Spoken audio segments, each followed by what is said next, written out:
যে মিছিল আজকে যারা উপস্থিত ছিল তাদের ছাত্র নামধারী কিছু অধিকাংশই হুলিগান, ছাত্র সংখ্যা প্রায় ছিল না বললেই চলে।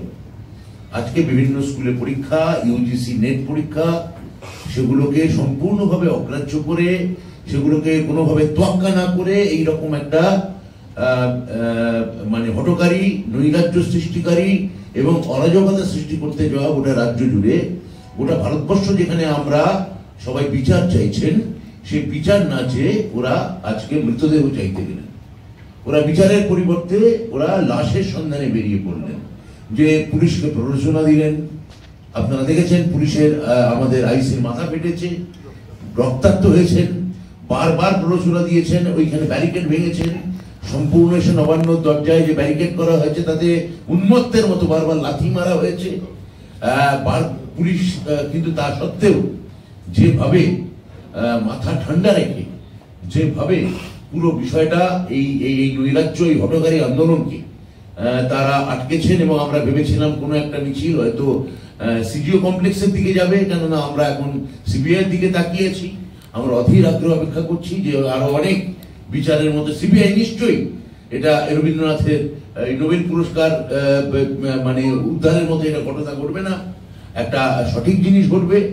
তো আমরা যখন সবাই সেদিকে তাকিয়ে আছি, সেখানে মৃতদেহের সন্ধানে তারা নবান্ন অভিমুখে একটা নৈরাজ্য সৃষ্টি করতে চাইলেন, এবং আজকে যখন সম্পূর্ণ তারা ব্যর্থ, মানসিক হতাশায় ভুগছেন, অবসাদে ভুগছেন, তখন এই ছাত্র আন্দোলনের নামধারী কিছু হুলিগানের কাজে তারা যখন নিজেরাও বুঝতে পারছেন যে এদের দিয়ে হবে না, তখন তারা পশ্চিমবঙ্গে একটা বাতিল পরিত্যক্ত শব্দ, তার নাম বন্ধ, 2 দশক ধরে যে শব্দটা বাংলাভাষী ভুলে গেছে, সেই শব্দটাকে তারা আবার কাঁধে করে একটা বড়ির মতো করে, একটা ট্যাবলেটের মতো করে, একটা ক্যাপসুলের মতো করে বাংলাভাষীকে গেলাতে চাইছে, পশ্চিমবঙ্গবাসীকে।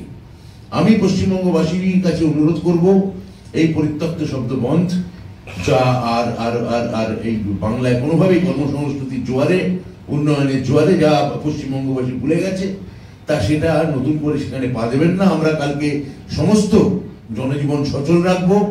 আমরা সমস্ত জনজীবনকে বলছি, সরকার সর্বতভাবে, আপনারা দোকানপাট থেকে শুরু করে জনযাত্রা, জনজীবন স্বাভাবিক রাখুন।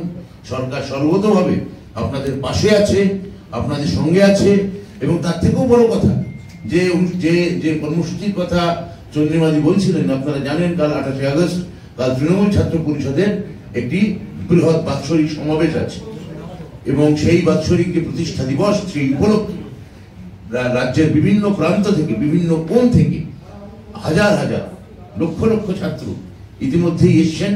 আগামীকাল তারা আরো আসবেন। ইতিমধ্যেই তারা নেতাজি ইন্ডোরে বা অন্যান্য জায়গায় তারা এসে উঠেছেন।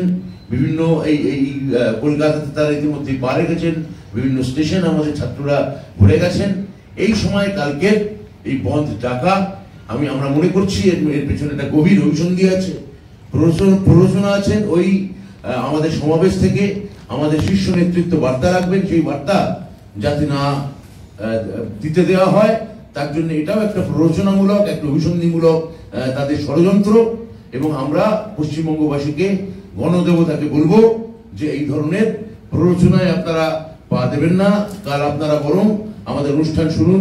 কালকে আমাদের নেতা নেত্রী তারা প্রত্যেকে, শীর্ষ নেতৃত্ব তারা কালকে তাদের বক্তব্য রাখবেন, এবং আমি একই সঙ্গে পশ্চিমবঙ্গের অন্যান্য যারা শুভবুদ্ধি সম্পন্ন রাজনৈতিক দল আছেন, যারা আজকের কর্মসূচিতে যোগদান করেননি, কর্মসূচি তাদের আহ্বান করা সত্ত্বেও যোগদান করেননি, আমি তাদের কাছেও অনুরোধ করব যে আপনারা এই নৈরাজ্য সৃষ্টিকারী বন্ধ, এই জনজীবন অচল করে দেওয়া বন্ধ, এই হটকারী বন্ধ, একে কোনোভাবে সমর্থন করবেন না। আমাদের পশ্চিমবঙ্গে যে বিচার, আমরা সেই বিচার চাই হোক, যে জাস্টিস আমরা সকলেই চাই হোক, কিন্তু তার জন্যে এইরকম ভাবে মৃতদেহ সন্ধান করে বিচারের পরিবর্তে এইভাবে ক্ষমতার মসনদ দখল করতে যাওয়ার যে অভিসন্ধি বারবার আমরা আজকে লক্ষ্য করেছি, তার ফাঁদে পা দেবেন না। এইটুকু